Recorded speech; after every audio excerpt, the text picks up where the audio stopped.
Naglakas loob din sina Ian at Geoff na pasukin ng pagnenegosyo kahit hindi ito inline sa kanilang kurso. Third-year college na si Ian sa kursong Aeronautical and Information Technology. Si Geoff naman, second-year college na sa kursong Aviation and Security Management. Ngayon na nag-aaral kayo, siyempre, hati oras nyo, gaano kayo ka-hands-on kahit kayo ay nag-aaral? 3 times a week na lang po ngayon kasi po busy po talaga sa studies eh. So, nagbibigay na lang kayo instruction? Opo, ganun po. Tsaka po, pag may free time po talaga, nandito po talaga. Marketing strategy nila ang kanilang social media presence.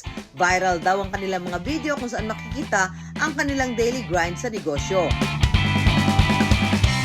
Mas active po talaga ang mga Pilipino pagdating sa social media. Halos lahat po ng content, basta po may interaction from person to person is ko-consume po talaga ng madla. And then, syempre, sasamahan nyo po ng quality ng product.